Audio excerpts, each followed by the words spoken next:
ये वीडियो केवल 18 वर्ष या उससे अधिक आयु के दर्शकों के लिए है। धारीखेड़ा गांव के बस स्टेशन पर रात के समय कोई नहीं जाता था। वहां के लोगों का मानना था कि उस बस स्टेशन के आसपास कोई पिशाच रहता है। रात के लगभग 12 बजे के करीब एक आदमी बस स्टेशन की ओर बढ़ा चला जा रहा था। चलते चलते उसकी सांस फूल रही थी, पर वो बिना रुके बस चलते ही जा रहा था। वो उस गांव में कुछ दिनों से रह रहा था और गांव के बारे में उसे ज्यादा कुछ नहीं पता था। अचानक आसमान में तेज बिजली चमकी और तेज बारिश होने लगी। अरे, इस बारिश को भी अभी होना था। अरे फूलचंद, तुम्हारे पास तो छाता है ना, तो क्यों इतना घबरा रहे हो? चलो, कम से कम अब मैं इस बारिश में भीगने से तो बच जाऊंगा। अब जल्दी से बस स्टेशन पहुंच जाता हूं, कहीं मेरी बस ना छूट जाए। पर चारों तरफ गहरा अंधेरा छा चुका था और मूसलाधार बारिश के कारण उसका चलना भी बहुत मुश्किल हो रहा था। रास्ता बिल्कुल सुनसान हो गया था। फूलचंद बस स्टेशन पहुंचने ही वाला था कि तभी बस उसके सामने से तेजी से गुजर गई। धारीखेड़ा के उस सुनसान बस स्टेशन पर काली रात का सन्नाटा फैला हुआ था। मूसलाधार बारिश की बूंदें जमीन पर बहुत तेज आवाज के साथ गिर रही थीं। तभी दूर सड़क पर एक बस तेजी से निकलती हुई दिखती है।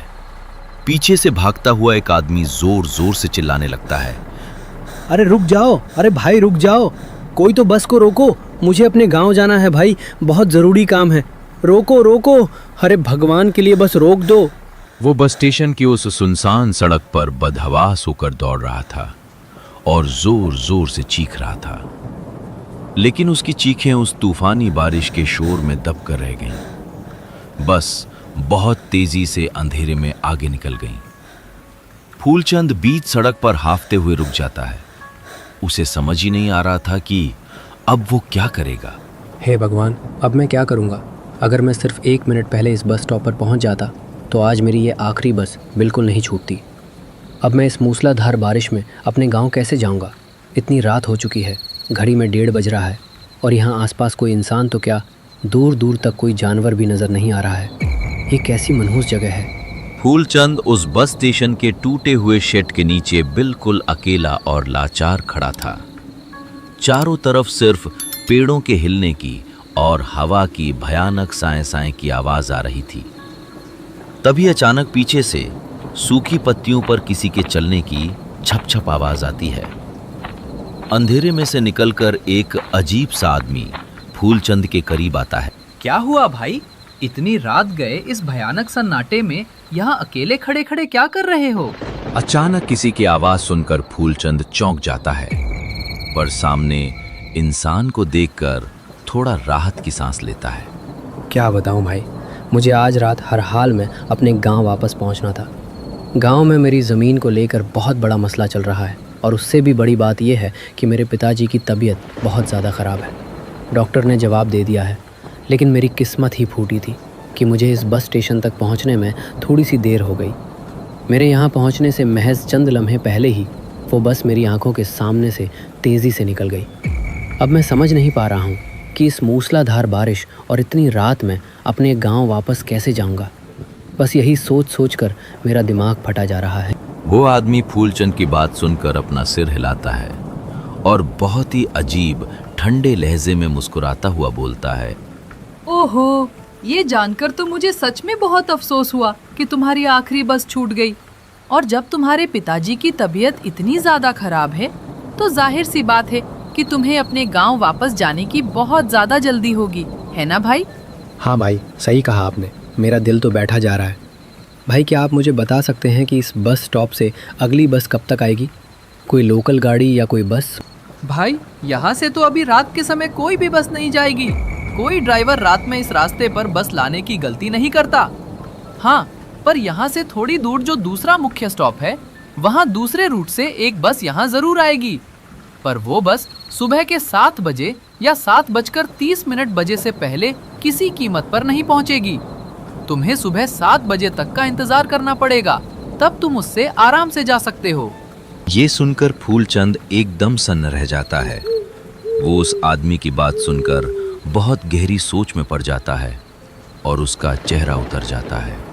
क्या हुआ भाई? क्या सोचने लगे ऐसे अचानक? ऐसे मुंह लटका के क्यों खड़े हो गए? क्या सोचूं भाई, इस अजीब से गांव में तो इस समय कोई ऑटो वाला भी नहीं मिलता है। इतनी रात के समय मैं इस डरावने बस स्टेशन पर कभी नहीं आना चाहता था, पर क्या करूं, अपनी लाचारी और मजबूरी में अपने घर से इतनी दूर इस मूसलाधार बारिश में पैदल पैदल चलता हुआ यहाँ तक आया हूँ। पर मुझे एक बात समझ नहीं आती भाई, रास्ते में जितने भी ऑटो वाले मिले मैंने उनसे यहाँ आने को कहा तो वे सब साफ मना करके भाग गए। यहाँ आने से ऑटो वाले इतना डरते क्यों हैं? ऐसा भी आखिर क्या खौफ है इस जगह पर? वो आदमी थोड़ा करीब आता है। उसकी आंखें एकदम शांत और पथराई हुई थी। वो बहुत ही रहस्यमयी और भयानक आवाज में बोलने लगता है। भाई, इस गांव के लोगों का और आसपास के हर ऑटो वाले का मानना है कि इस बस स्टेशन और इसके आसपास कोई पिशाच रहता है। एक ऐसी भूखी रूह जो रात के अंधेरे में शिकार तलाशती है। गांव वाले कहते हैं कि जो भी इंसान रात के समय यहाँ अकेला रुकता है वो कभी जिंदा बच के वापस अपने घर नहीं जा पाता। वो साया उसे अपने साथ खींच ले जाता है। तभी तो यहाँ आने से ऑटो वाले और गांव के सभी लोग थर थर कांपते हैं। इसीलिए तो इसका नाम धारी खेड़ा का बस स्टॉप पड़ा है। और हाँ भाई, मेरा मानना तो यही है कि तुम्हारा यहाँ इस समय रुकना बिल्कुल भी ठीक नहीं है। तुम जितने तेजी से हो सके अपने कदम बढ़ाओ और जल्द से जल्द अपने घर लौट जाओ। इसी में तुम्हारी भलाई। फूलचंद डर के मारे कांपने लगता है, पर फिर अपनी मजबूरी याद करके बोलता है। अगर मैं वापस यहाँ से अपने घर लौटा भाई तो कल सुबह 7 बजे दोबारा इस बस स्टॉप पर मेरा पहुँचना बहुत मुश्किल हो जाएगा। मेरी बस फिर से छूट जाएगी और मैं अपने पिताजी से कभी नहीं मिल पाऊँगा। क्या यहाँ आसपास रात गुजारने या रुकने के लिए कोई धर्मशाला या सराय मिल जाएगी? धर्मशाला का तो मुझे कोई पता नहीं भाई, पर जहाँ तक मुझे याद आता है यहाँ से थोड़ा आगे सड़क के मोड़ पर एक पुरानी लस्सी की दुकान है जहाँ बहुत मीठी और ठंडी ठंडी लस्सी मिलती है। तुम वहाँ जाकर कुछ देर तक बारिश रुकने का इंतजार कर सकते हो। क्या पता वहाँ तुम्हें रात बिताने के लिए रहने की कोई जगह भी मिल जाए। ये सुनते ही फूलचंद के चेहरे पर थोड़ी राहत आती है। अरे भाई जी, आपका बहुत बहुत धन्यवाद। अनजाने में ही सही, पर इस सुनसान रात में आपने मेरी बहुत बड़ी मदद कर दी। आपका ये एहसान मैं हमेशा याद रखूँगा। बहुत बहुत धन्यवाद भाई। चलो अब मैं उसी दुकान की तरफ चलता हूँ। इतना कहकर फूलचंद अपना झोला संभालता है और आगे सड़क की ओर बढ़ने लगता है। लेकिन लगभग 10 कदम चलते ही अचानक उसके दिल और दिमाग में एक बहुत बड़ा ख्याल आता है।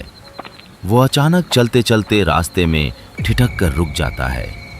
फूलचंद मन ही मन सोचने लगता है, 1 मिनट, जब गांव के सभी लोग और ऑटो वाले इस बस स्टेशन पर आने से इतना डरते हैं और रात के समय यहाँ कोई परिंदा भी पर नहीं मारता, तो वो आदमी जो अभी अभी मुझे मिला था, वो इतनी रात को इस खौफनाक और सुनसान जगह पर अकेले क्या कर रहा था? उसके पास ना कोई सामान था, ना कोई छाता। फूलचंद के रोंगटे खड़े हो जाते हैं। जैसे ही फूलचंद उस आदमी से पूछने के लिए पीछे मुड़कर देखता है तो उसकी आंखें फटी की फटी रह जाती हैं। वहां पीछे दूर दूर तक कोई नजर नहीं आ रहा था। पूरा बस स्टॉप एकदम खाली था। फूलचंद बुरी तरह घबरा जाता है। उसके माथे पर पसीना आ जाता है। अरे अभी तो वह आदमी यहीं पर खड़ा था। महज 2 सेकंड में वह अचानक कहाँ गायब हो गया? इतनी जल्दी तो कोई भाग भी नहीं सकता। फूलचंद डर के मारे चारों तरफ देखते हुए उस आदमी को तेज आवाज में पुकारने लगता है। अरे भाई, ओ भाई साहब, अभी तो तुम यहीं पर थे, कहाँ चले गए? ओ भाई, कोई है? फूलचंद ने बहुत आवाजें दी, लेकिन अब उसे दूर दूर तक कोई नजर नहीं आ रहा था और ना ही किसी इंसान की आवाज आ रही थी। सन्नाटा और गहरा हो गया था। सिर्फ बारिश की छम छम आवाज आ रही थी। सब कुछ एकदम शांत था। हे भगवान, अभी तो यहीं था वो आदमी। अरे वो कोई सचमुच का आदमी था या कोई भूत पिशाच जो अचानक हवा में कहीं गायब हो गया? यहाँ एक पल भी रुकना मेरे लिए अब बिल्कुल ठीक नहीं है। मुझे यहाँ से जल्दी निकलना चाहिए, वरना मेरी जान खतरे में पड़ जाएगी। हाँ, मुझे भागना होगा। इतना कहकर फूलचंद डर के मारे आगे की ओर तेज तेज भागने लगता है, पर दूर दूर तक उसे कोई ऑटो वाला या कोई गाड़ी नजर नहीं आ रही थी। मूसलाधार बारिश अभी भी लगातार हो रही थी और वो पूरी तरह भीग चुका था। इस भयानक बारिश में वापस अपने घर जाना तो बहुत मुश्किल है। मैं रास्ते में ही बीमार पड़ जाऊंगा। मुझे यहीं कहीं आसपास रहने के लिए कोई धर्मशाला या सिर छुपाने की जगह ढूंढनी ही होगी। वो ये सोचकर थोड़ा दूर आगे चला ही था कि अचानक अंधेरे में एक पुरानी दुकान की टिमटिमाती हुई लाइट नजर आती है। ध्यान से देखने पर उसे एक लस्सी की दुकान नजर आती है। फूलचंद गहरी सोच में पड़ जाता है और वहीं रुक जाता है। अरे, वो आदमी ठीक तो कह रहा था कि आगे जाकर एक लस्सी की दुकान है, पर फिर वो आदमी अचानक कहाँ चला गया था? अगर वो भूत था तो उसने मुझे सही रास्ता क्यों बताया? चलो, कोई बात नहीं। जो भी हो, कम से कम इस खौफनाक बारिश में मुझे आसरा लेने के लिए कोई दुकान और कोई इंसान तो मिला। फूलचंद राहत की सांस लेता है और कांपते कदमों से उस लस्सी की दुकान की तरफ बढ़ने लगता है। मैं इस लस्सी वाले आदमी से जाकर पूछता हूँ, क्या पता मुझे यहाँ रात गुजारने के लिए कोई धर्मशाला या सिर छुपाने की जगह मिल जाए। जो होगा देखा जाएगा। इतना सोचकर फूलचंद उस पुरानी लकड़ी की लस्सी वाली दुकान पर जाता है। दुकान के अंदर एक आदमी सिर झुकाए कुछ काम कर रहा था। फूलचंद हाथ जोड़कर कांपती आवाज में दुकान वाले से बोलता है, अरे भैया, ज़रा एक कप मीठी लस्सी पिला दो भाई। मूसलाधार बारिश में भीगकर मेरा पूरा शरीर जम गया है। लस्सी वाला आदमी बिना चेहरा ऊपर उठाए बहुत ही अजीब और धीमी आवाज में बोलता है, अरे भाई जी, बैठो बैठो, आप उस लकड़ी की मेज़ पर बैठो। मैं अभी आपके लिए एकदम खास और मीठी लस्सी बना कर लाता हूँ। फूलचंद दुकान के एक कोने में रखी पुरानी दीमक लगी लकड़ी की मेज और कुर्सी पर बैठ जाता है। बाहर आसमान में बिजली लगातार कड़क रही थी और उस काली रात की खौफनाक बारिश और हवा की साएं साएं की आवाज फूलचंद के दिल में खौफ भर रही थी। तभी लस्सी वाला एक बड़ा सा मिट्टी का कुल्हड़ लेकर मेज के पास आता है। साहब जी, ये लीजिए आपकी गर्मा गर्म और गाढ़ी लस्सी एकदम तैयार है। फूलचंद कुल्हड़ हाथ में लेता है और बड़ी उम्मीद के साथ लस्सी का एक बड़ा जायका लेता है, लेकिन जैसे ही लस्सी उसके गले से नीचे उतरती है, उसका मुंह कड़वा हो जाता है। लस्सी मीठी बिल्कुल नहीं थी। उसमें से किसी सड़ी हुई चीज और खून जैसी अजीब सी बदबू आ रही थी। ऐसा लग रहा था मानो वो लस्सी आज की नहीं बल्कि कई सालों पहले की बनी हो और उसका स्वाद पूरी तरह से खराब और सड़ चुका हो। फूलचंद तुरंत कुल्हड़ मेज पर रख देता है। अरे भैया, ये कैसी लस्सी दी है तुमने? ये इतनी अजीब और कड़वी क्यों लग रही है? इसमें तो अजीब सी बदबू आ रही है। दुकान वाला आदमी मुस्कुराता है, पर उसकी मुस्कान में कोई आत्मीयता नहीं थी। अरे भाई साहब, क्या बात कर रहे हैं आप? मैं पिछले 10 साल से इसी जगह पर लस्सी बना रहा हूँ और बेच रहा हूँ। मेरी लस्सी का स्वाद एकदम मीठा मीठा और मलाईदार होता है। आसपास के लोग मेरी लस्सी के दीवाने हैं। आप पहले ऐसे ग्राहक आए हैं जो ये कह रहे हैं कि मेरी लस्सी का जायका अच्छा नहीं है या इसमें कोई खराबी। फूलचंद को लगता है कि शायद थकावट और डर के मारे उसी के चखने का स्वाद बिगड़ गया है, इसलिए वो बात संभालने की कोशिश करता है। अरे नहीं नहीं भैया, तुम गलत समझ रहे हो। मेरी बात का बुरा मत मानो। मेरा मतलब था कि शायद मैं इस भयानक मूसलाधार बारिश में बहुत ज़्यादा परेशान हूँ ना, और मेरे गांव में मेरे पिताजी की तबीयत भी बहुत गंभीर बनी हुई है, तो शायद उसी दिमागी तनाव और परेशानी की वजह से मुझे ऐसा स्वाद लगा हो। खैर छोड़ो ये सब। तुम ये बताओ भैया, तुम इतनी रात गए इस तूफ़ानी बारिश में अकेले यहाँ सुनसान और वीरान रास्ते पर दुकान खोलकर बैठे हो, तुम्हें डर नहीं लगता? दुकान वाला आदमी रहस्यमयी ढंग से मुस्कुराकर फूलचंद की तरफ देखता है। उसकी आंखें बिना पलक झपकाए फूलचंद पर टिकी थीं। भाई, मैं इतनी रात गए यहाँ सिर्फ आप जैसे भटके हुए लोगों के लिए ही तो बैठता हूँ, जो रात के अंधेरे में इस सुनसान रास्ते पर भटक कर आते हैं। और यहाँ आकर मेरी लस्सी पीते हैं। और वैसे भी भाई साहब, डर किस बात का? डरने की कोई ठोस वजह भी तो होनी चाहिए ना। डरने की वजह क्यों नहीं है भैया? मैंने तो अभी अभी सुना है कि यहाँ से कुछ ही फासले पर जो धारी खेड़ा का बस स्टेशन है, वहाँ कोई भयानक पिशाच रहता है, और जो भी इंसान रात के समय गलती से भी वहाँ चला जाता है, वो पिशाच उसे कभी जिंदा नहीं छोड़ता। पूरे गांव वाले और ऑटो वाले इस जगह से थर थर कांपते हैं। दुकान वाला आदमी ठंडे स्वर में बोलता है।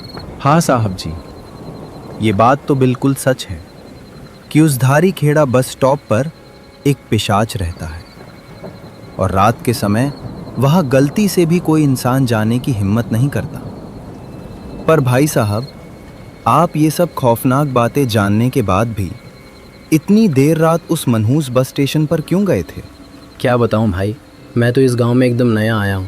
मुझे यहाँ के इस खौफनाक रहस्य के बारे में कुछ नहीं पता था, और मेरे पिता की तबीयत बहुत ख़राब है, जिस कारण मुझे तुरंत बस पकड़ के अपने गांव वापस जाना था। पर जब तक मैं भागता दौड़ता हुआ उस बस स्टेशन पर पहुंचा, मेरी बस मेरी ही आंखों के सामने से तेज़ी से निकल गई। मैंने बहुत आवाज़ लगाई, चिल्लाया, पर बस बहुत तेज़ चल रही थी और दूर अंधेरे में जा चुकी थी। ओहो, ये तो आपके साथ सच में बहुत बुरा हुआ भाई साहब। इसके बाद फूलचंद उस दुकान वाले को वो सारी भयानक बात विस्तार से बताता है जो अभी कुछ देर पहले उसके साथ उस सुनसान बस स्टेशन पर घटी थी। उस अजनबी आदमी का मिलना, उसका पिशाच के बारे में बताना